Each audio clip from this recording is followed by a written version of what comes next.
नमस्कार दोस्तों, ऐसी स्त्री और ऐसे पुत्र का मोह कभी नहीं करना चाहिए, नहीं तो वे आपके विनाश का कारण बनते हैं। दोस्तों, शुक्राचार्य दानवों के गुरु थे, किंतु उनकी नीतियां संसार की सर्वश्रेष्ठ नीतियां बताई जाती है। इसी कारण देवता भी शुक्राचार्य की नीतियों का सम्मान करते थे। शुक्राचार्य ने अपनी नीतियों में एक सेवक से लेकर राजा तक सभी के लिए नीतियों की रचना की है। उनकी ये नीतियां आज के समय में भी लागू होती है। अगर आप शुक्र की नीति को ध्यान से पढ़ते हैं और जीवन में उतारते हैं तो आप बड़े से बड़े शत्रु का सामना भी आसानी से कर सकते हैं और जीवन में आने वाली सभी प्रकार की समस्याओं को बड़ी ही आसानी से सुलझा सकते हैं। शुक्राचार्य ने अपनी नीति में ऐसे गुरु, ऐसे पुत्र और ऐसी स्त्री का वर्णन किया है जिनका मोह कभी नहीं करना चाहिए।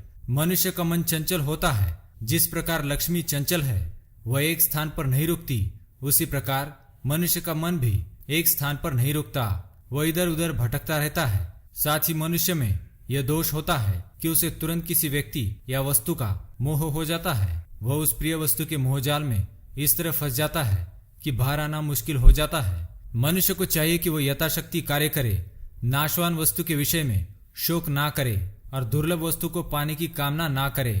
जो मनुष्य अपना काम छोड़कर किसी ऐसी वस्तु के पीछे लग जाता है जो दिखने में सुंदर हो और उसके पीछे अपना जीवन ही बर्बाद कर लेता है, ऐसी वस्तुओं में है स्त्री और पुत्र। अपने पुत्र का एवं स्त्री का मोह करना आम बात है, परंतु उनके अंदर उस प्रकार के गुण भी होने आवश्यक है। आज हम आपको बताने जा रहे हैं ऐसे पुत्र और स्त्री के बारे में जिनका मोह करने पर मनुष्य अनर्थ के मार्ग पर निकल पड़ता है और अंत में नष्ट हो जाता है। शुक्राचार्य ने अपनी नीति में ऐसे गुरु का भी त्याग करने के लिए कहा है। शुक्राचार्य कहते हैं, असत कार्य नियोक्तारम गुरुम वापि प्रबोधे नाति क्रामे दपि लघुम क्वचित सत्कार्य बोधकम। इस श्लोक में शुक्राचार्य कहते हैं, अगर कोई गुरु गलत सलाह देता है तो उसे भी समझाना चाहिए। बुरे कार्य करने के लिए प्रेरित करने वाले गुरु को भी समझाना चाहिए कि आपने यह अनुचित आज्ञा दी है और ये कार्य मैं नहीं करूंगा। लेकिन अच्छे कार्य करने का उपदेश देने वाले छोटे लोगों के वचनों का भी उल्लंघन नहीं करना चाहिए, चाहे वो कोई बालक ही क्यों न हो। अगर वह आपको बुरा कार्य करने से रोकता है तो उस पर हंसने के बजाय उसकी बात मान लेनी चाहिए।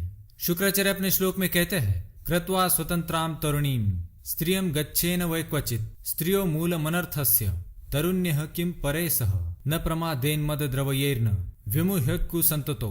इस श्लोक में शुक्राचार्य ने एक स्त्री और पुत्र का वर्णन किया है जिनका मोह करना अनुचित है। पहला है नालायक पुत्र।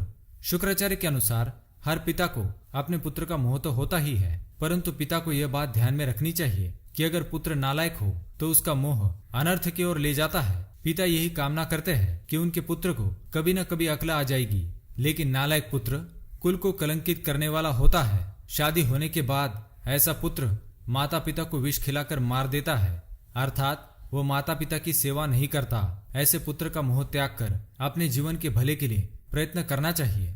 दूसरी बात, स्वेच्छाचारिणी स्त्री। जो स्त्री स्वेच्छाचारिणी हो उसे समाज के नियम अथवा संस्कार समझ में नहीं आते और वह उनकी परवाह भी नहीं करती।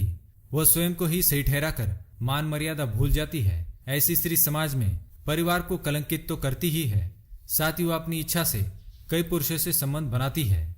आचार्य के अनुसार जो स्त्री अपनी मन मर्जी से कोई भी कार्य करती हो अथवा जो हर बार अपनी ही बात मनवाती हो तो उसका मोह ठीक नहीं। ऐसी स्त्री स्वार्थी होती है, वह अपनी इच्छा अर्थात अपने स्वार्थों को ही सर्वोपरि रखने वाली होती है। साथ ही पुरुष यह ध्यान रहे कि उसे अपनी पत्नी को इतना स्वच्छंद नहीं छोड़ना चाहिए कि वह पराय पुरुष की संगत में आकर पथभ्रष्ट हो जाए। तीसरी बात, नशीले पदार्थ। शुक्राचार्य के अनुसार नशीले पदार्थों की ओर अधिक मोहित होना ठीक नहीं। ये पदार्थ मनुष्य को क्षण भर का आनंद तो देते हैं, परंतु उसका भविष्य बर्बाद करके रख देते हैं।